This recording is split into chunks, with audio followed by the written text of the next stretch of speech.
I appreciate it. You know, Packers are my escape, man, from this shit, and they playing like shit. So it's like I'm already working my ass off, and then fucking Packers fucking throw.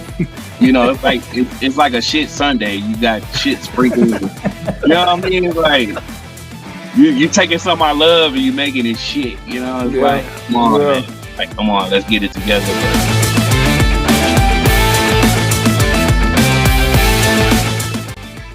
Welcome back, everyone, to Breaking Down the Game.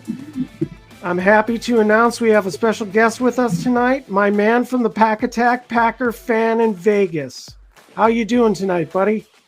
A little tired, man, but, you know, a little wore out for the week. I would have more enthusiasm with a win, but, you know.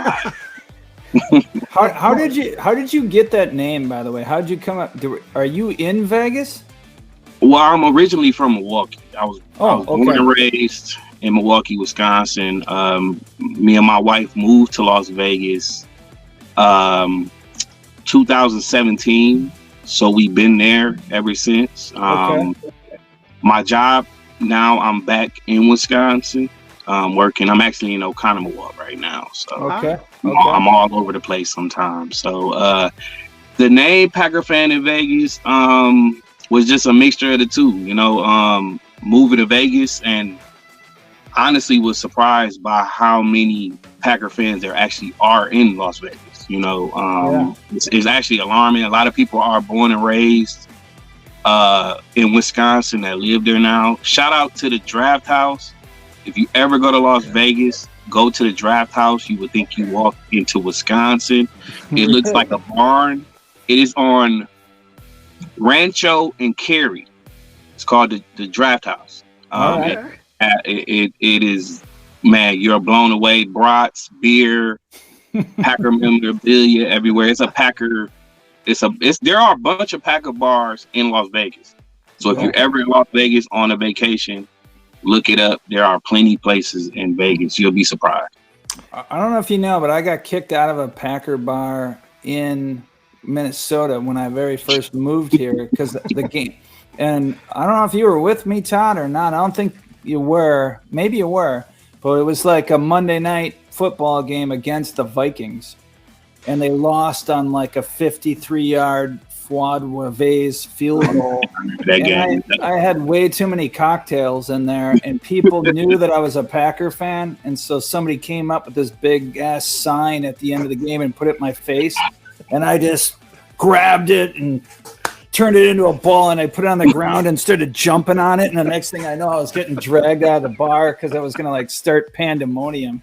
Wow. I remember that. You totally went Hulk on that guy. Yeah. I was with you. Oh, really? I remember that. Yeah. Yeah. So that's good to know, Vegas. I know whether you probably know, Isles and I grew up in Appleton, so we're very familiar.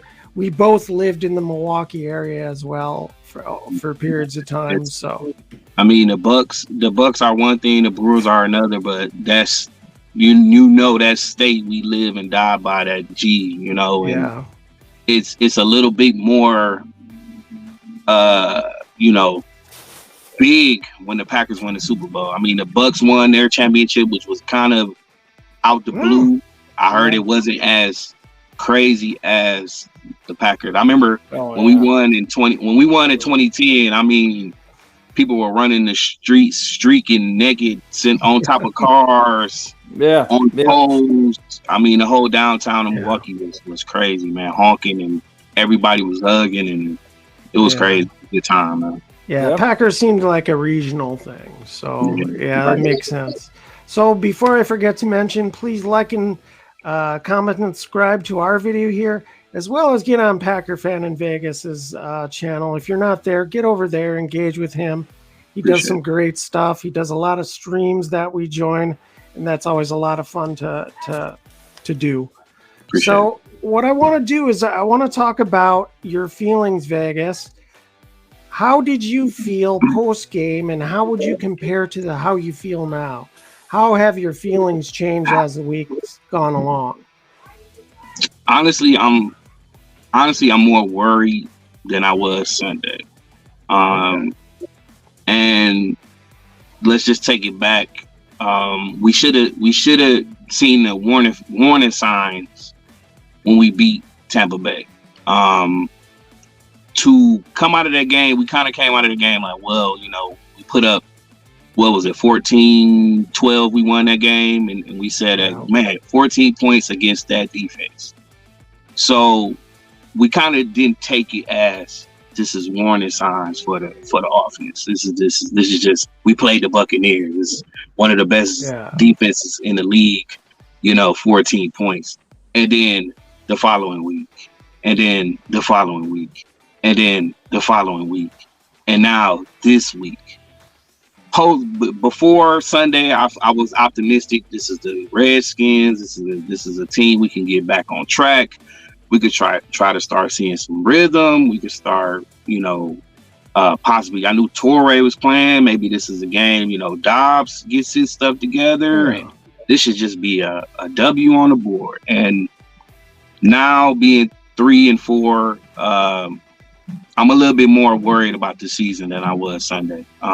Just because of now, I'm not worried because of what other teams are doing in the NFC. It looked like the 49ers took a step back. You got a lot of surprising teams. You got New York is on the road. You got Seattle is on the road. You got a lot of teams that are going to be fighting and clawing and scratching for that wild card spot, which is looking like that 7 seed we're going to end up being. Now, a little bit more optimistic too is that, you know, we're seeing what we need to fix. Hopefully we can start doing it. I haven't seen anything in the news, but I'm a little worried.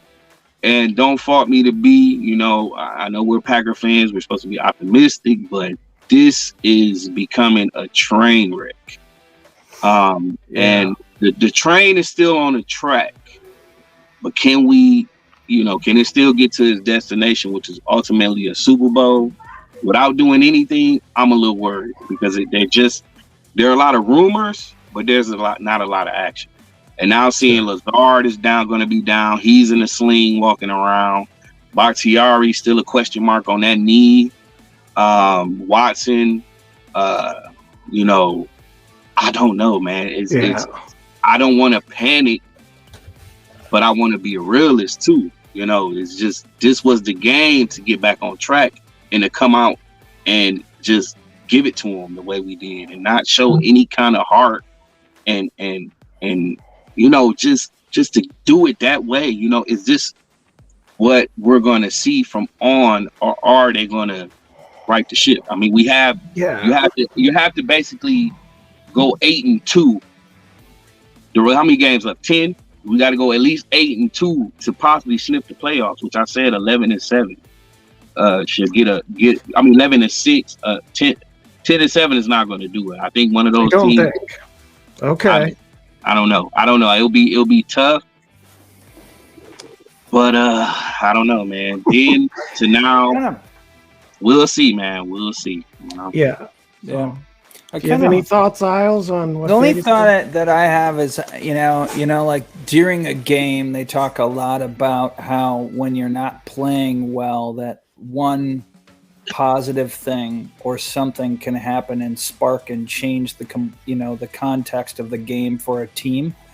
And I feel like Green Bay has enough talent to be a winning football team, and they're kind of looking for that in the season, though, not in a game. Sure. They're looking for that moment that really kind of creates an identity for this year, because I still kind of feel like there's not like a definitive identity of who they are.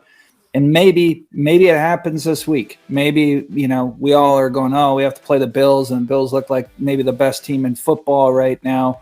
We got no chance. We go in there and something sparks, and that changes the entire season. And so I think there's still plenty of time to try to find that thing and right the ship and get it going. And until we're completely dead, I'm still right there rooting for our boys. Right. And the thing is once they get away from the finger pointing, I think the first 7 weeks was a lot of finger pointing. It was a lot of finger pointing and a lot of, you know, I'm kind of getting tired of watching Matt LaFleur's press conferences or his interviews. They're so, it's the same thing over and over and over. They're not even telling us what you want to be so secretive. You're not even telling me what you're going to do. You're just saying that we just need better execution. That's his favorite word. It's getting old, you know? Yeah. I think that you got to understand where the team is. It's a bunch of rookies. And I mean, the defense has way more talent than the offense.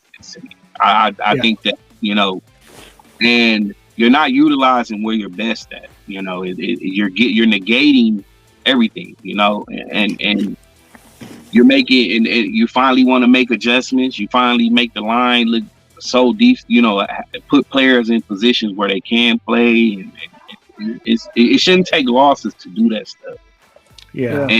And like I said that day, you know, if you're practicing against people that are out of position and not putting the best effort and are half-assing it, of course you're going to look good in practice. You know what I'm saying? Yeah. But like you said, that is a great point. Something has to a switch has to flick, and I don't know when and where and how. Yeah. And I think we all think it has to be on the offensive side of the ball. And I think this segues nice into our next thing we want to ask you about, Vegas, is we're going to talk about sharpening the knife. They will call sharpening the knife. Now you get the penis out. Yeah. You pull the skin. A lot of people, they never circumstances. Yeah. So they have the skin.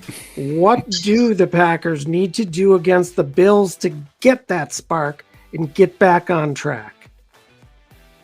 That is a great question, man. That's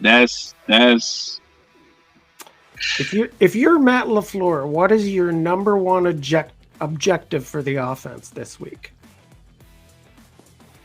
That's a hard question to ask because now you're down Lazard. You know, he's in the sling. You're down Cobb. You know, obviously your best player is Aaron Jones. Your best player is you know, the backfield is pretty much better than the wide receivers right now. Mm-hmm. Yeah. How about this? Execution. No, that's his favorite word. You know, my main thing is one thing Roger said is trying to make things easier for them to understand. And the Bills, that pass rush, man, Von Miller ain't lost a step. Actually, looked like he gained a step since he left Denver. It's gonna be tough, man. Is playing like this is it. Playing like your life depends on it. I want to see them. If they go down 34, 33, I can accept something like that. They fought. Play like your heart depend on it. That's the only thing I can say.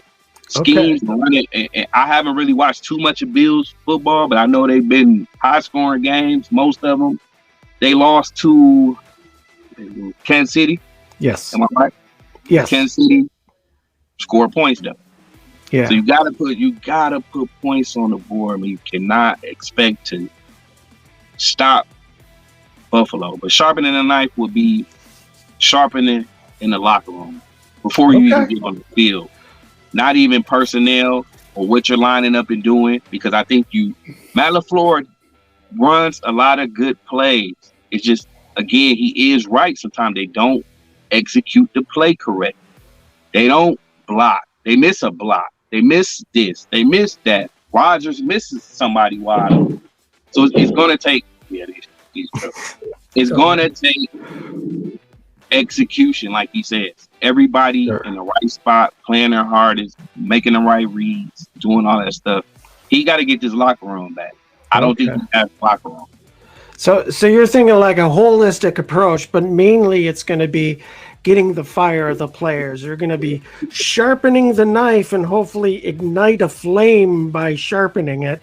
Come out with passion. Come out and try to knock a motherfucker right in the mouth, right? Sharpen the testicles. Yeah. Sharpen the testicles. And just so part of it is attitude, and then to recap what you said, catch them off guard. Let's do some things that maybe not on film. use players like DeGuara more because he's been vastly underused, and I think he could be a weapon as well. Any did I say that good, Isles? What, yeah, just run it down their throat. Like, I'd love to see 80% run, 20% pass, and establish, like, to your point, Vegas, is like in the locker room, really fire up the line and say, this is your game to win for us, and get them to just completely scrimmage and run it down their freaking throat all day long, and don't stop. 3rd and 1. Run the fucking ball, man. It's not elementary. It's not fucking elementary. Yep. You're on the fucking 2-yard line. Run the fucking ball. I think sometimes he doesn't trust him damn self to trust these players to get that 1 yard, to get that fucking first down. He got to get out of that. He got to get out. He got to turn over some shit, man. He got to turn over some shit and just trust these guys. Like I tell Nate, like we said in the StreamYard before, these guys get paid millions of dollars for a reason. Go down with them. Goddamn it. If the ship's gonna go down, goddamn it. You remember on the Titanic, goddamn it, they were still playing. Let everybody fucking go down. Motherfuckers going to go down with this shit, man. I don't mean to curse. I'm trying to be a little, but I'm it's getting frustrating with this team. Like Al said, there is too much fucking talent, rookie or not, on this team that is not being utilized, is not playing to their fucking strengths, man. Sharpen the knife, Matt LaFleur. It's not easy. You got the fucking Ginsu. You got Ryan, you got Aaron, you got fucking Jair, you got it's I mean, and it's both sides of the ball too. Joe Barry, what the fuck are you doing? Yeah, sharpen that. Why is the middle so wide open? Why is guys so grabby? And so it's everybody, man. Everybody need to fucking get their act together, man. There's no reason they should be where they are. It's their fault, man. It's simple, man. Yep. So to put a fine little cut on the end of this segment, everyone needs to get their act together and individually sharpen their knives and go for it. Yep. All right, you're getting me pumped up, Vince. Yeah, that was good. I'm getting ready for this game, So I wanted to ask you. I want to give you the opportunity to get rid of one player and one coach. Who would you pick? I'm gonna get rid of one player off the team. Does that have to be this year? Preferably, yes. Okay, I'm gonna look at some of these other team situations. Okay. And the trade deadline is coming up. And could one of these players be vital to one of those teams? You know what I'm saying? Okay. Yep. And then KHTV might give me shit for this. Higher Point of View might give me shit for this. But I would offer Jordan Love and a draft pick to either Pittsburgh or Carolina right now for either DJ Moore or motherfucking what's his name? Claypool. Really? Okay. Now, why? Because I'm not thinking about the future. I'm thinking about now. We have a window. Okay? We have a window. That motherfucker's getting smaller and smaller and smaller. You want to win now, you want to win later. I say offer Jordan Love. Now I know somebody's gonna love me saying this shit. Jordan Love, 3rd or 4th round draft pick for Claypool. If that'll make Pittsburgh budge faster. 2nd rounder, possibly. I mean, DJ Moore is a lot more money. Now I know you got Tyler Lockett out there. You got Elijah. I think you know. Yeah. What could we do? Far as Seattle could use what? Fucking a quarterback of the future. Yeah. Yeah. So that's what I'm looking at, man. I'm thinking, let's give up. If we talking about our window, if y'all talking about the future, then I really couldn't give up anybody right now. I couldn't give up Rodgers. Ain't shit nobody can give up right now for me to give up Rodgers. Anybody else, man, what I give up right now? I think they can have fucking Dean Lowry. They can have his eye, you know. They So you can take Dean Lowry and Jordan Love. Sure. And shit, hey, go ahead. We need a wide receiver right now. So whoever would want to take Jordan Love in a 3rd or 4th round pick with a nice, solid veteran receiver, I'll take it. All right. You gave us a 2-for-1 special. I will take the Dean Lowry. Jordan Love will debate, but hey, this is your segment. Yeah. But yeah, take Lowry. I think he's overstayed his welcome. Personally, I'd probably I'm fine with getting rid of Amari Rodgers for all the muff punts and things like that. I forgot about him. Yeah. But who wants him? So that's the reason why I didn't even say nothing about him. No one would want that headache. Yeah. Nah. So, and what about a coach, Vegas? Do you have any strong feelings there, or not really? Sunday, let's be honest, man. Sunday, I wanted the whole fucking front office gone. But I feel differently now. I feel differently now. I was calling for Matt's eyebrows and bring me them eyebrows on a platter. You know what I mean?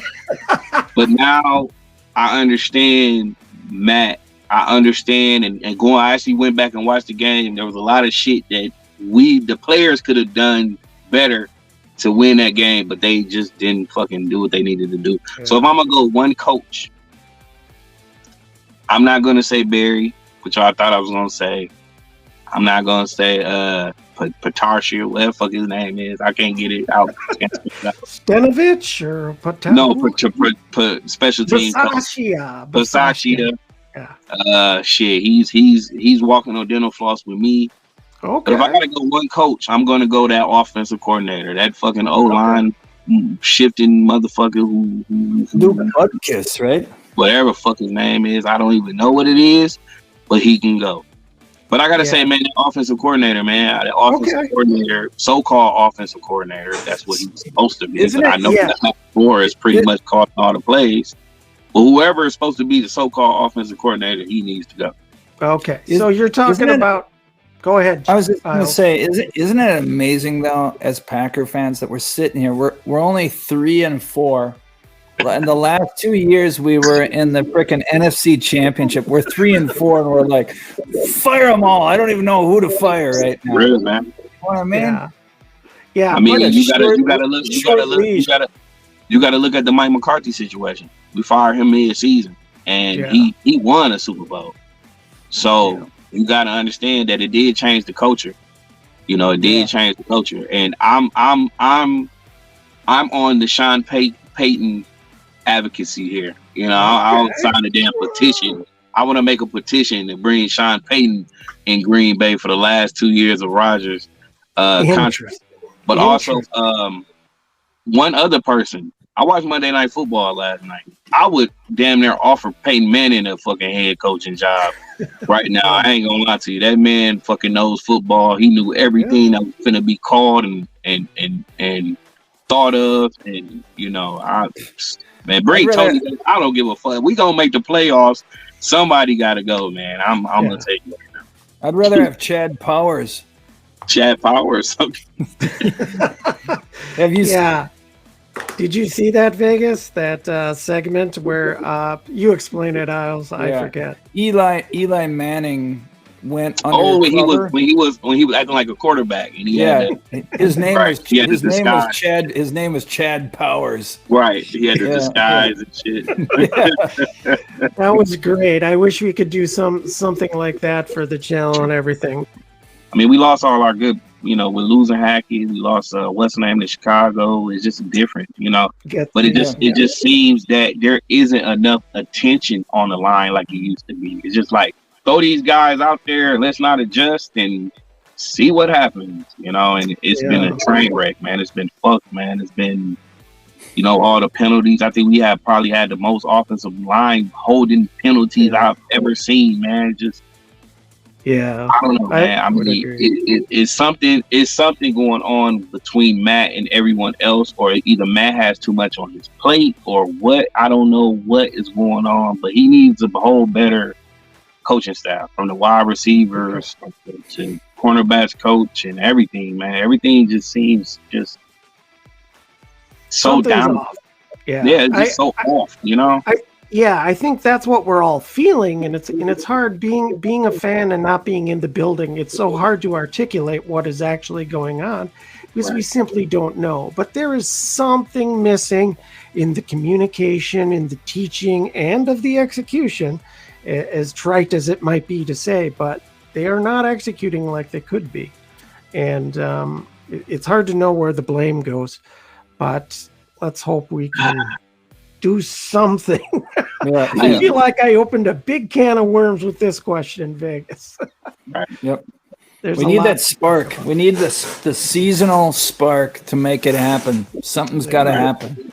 And if they don't get it done this week, I think all three of us need to make a special trip to Green Bay. Let's get some motherfuckers on the right track. Don't even let them motherfuckers. If I was them, if they fucking lose, I wouldn't even fucking. Everybody would get there and the fucking stadium would be locked. Like, what the hell's going on? Y'all stay off of that out here, man. Y'all not getting in this motherfucker. Yeah, make them all stay in a Motel 6 for the week or something. Yeah, right. Punishment. Yeah, love it. No more luxury. So, well, Vegas, I really appreciate all the time you gave us tonight. I know you're a busy man, and it's hard to get schedules going. Thanks so much for joining us. Yeah, thank you. I appreciate it, and hopefully this is, we got 10 more games. Hopefully I can come back. Yeah. Always, Isles, man, you great, man, and I love the segment y'all doing, man. Keep this up, man. Yeah, you bet. You too, buddy. Man. Huh? Yeah, you too. Thanks so much for joining tonight too. That was awesome. It was a lot of fun. I couldn't wait to join, man. I didn't know when because of my schedule, but I couldn't wait. And I appreciate this. I appreciate this chance, man. I appreciate it. Yeah, we'll do it again, and hopefully the channel will continue to grow, and we'll get more and more people in talking football. So to everyone, make sure you go to Packer Fan in Vegas's channel. I'm going to put it in the description. Make sure you go over there, subscribe, engage with him, get in on the streams he does. It's a lot of fun, and he has a lot of good commentary, and he often brings some very funny things that he sneaks that in. He doesn't hold himself maybe as a comedian, but he does say a lot of funny things. So I appreciate it, man. Thank you. All right. Well, thanks everyone for joining. Take care. Go Pats.